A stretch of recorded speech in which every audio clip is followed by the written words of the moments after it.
One can make a case that it's vans such as the Mercedes V-Class, and not the SUVs we're plied with, that today come closest to mastering the art of the lifestyle vehicle. It's why you find so many MPV owners never to return to the SUV fold, eulogizing the utility and surprising opulence of their boxy, and sometimes quite expensive wheels. Playing into this is the fact that the van with windows market has recently become more desirable and competitive than ever. Volkswagen has its understatedly charming multivan.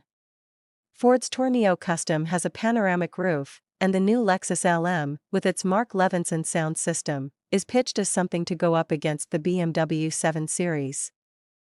As an established player in this area, one in which its compatriots Audi and BMW still have never so much as dabbled, Mercedes-Benz needs to keep up, and so it has updated the V-Class for 2024, with a sharper exterior design and an overhaul of the infotainment system. That said, in the metal it can be tricky to tell the new model apart from the old one, despite the fact that the wider grille, the neater headlights and some gills at the flanks of the front bumper that wouldn't look entirely out of place on an AMG GT are all in fact new. As for wheelbase, the regular long model still puts 3,200 mm of metal between the axles, while the extra long stretches to 3,430 mm, about a Fiat 500's worth.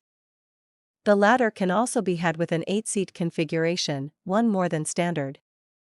In terms of the rear-wheel drive chassis, the V-Class has offered air suspension as an option since its last meaningful update in 2020, which was also when it adopted the OM 654 2.0-liter turbo diesel engine. This is now available in two tunes for the UK, 161 brake horsepower and 233 brake horsepower. Interestingly, Mercedes 2.0-liter is set to join the lineup, meaning those who want better powertrain refinement than the diesel engine can offer will no longer be pushed only towards the all-electric EQV. The cabin update marks major change.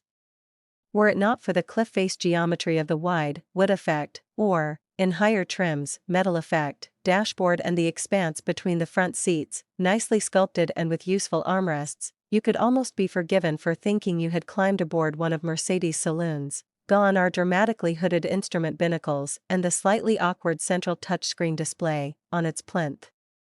It's all been replaced with the new generation of MBUX displays. Apple CarPlay and Android Auto compatibility come as standard, though the little ledge that houses a touchpad controller is carried over.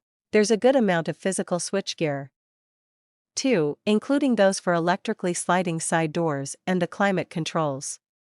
Less welcome are the imprecise panel push controls on the new wheel, smart as it is, in the main, and given the V-Class's van DNA, it feels supremely premium in here, something that's enhanced at night time, when the new ambient lighting comes to the fore. Of course, the front portion of the cabin is not what the V-Class is really about. The passenger region of the car is outstandingly spacious in terms of leg and headroom, even with the 8-seat configuration, 2 rows of 3 in the back. Luggage space isn't quite as straightforward, there's plenty of it, but only if you opt for the longer body shells that Mercedes offers. The seats themselves are mounted onto rails that run the length of the floor, so you can tinker with the precise amount of legroom each row has. Of course, it's also possible to have one row facing backwards, though you can also do this in the VW Multivan. Whichever inlay trim you opt for also extends down the flanks on the cabin and into the third row, so there's a premium atmosphere throughout. Opting for beige leather raises the premium appeal of the V-Class still further, and there are other options such as a Burmester sound system and a panoramic roof, which are included for exclusive trim. Barring the occasionally jerky low-speed shift, the diesel with torque converter gearbox is an effective powertrain for the V-Class, not least because the engine is so torque-rich. Pulling off motorway slip roads, even with many passengers aboard, ought to be no problem for the upper V300D variant we tested. However, this engine's gruff tone under load isn't particularly VIP, somewhat undermining the luxurious atmosphere that Mercedes is striving for here. You might also consider the V-Class in extra long form, which precludes you from having a panoramic roof but does create usefully more space for either passenger legroom or luggage. A V300D in extra long form starts at just over £80,000. Please don't forget to like and subscribe the Car Art channel for more videos. Thanks again.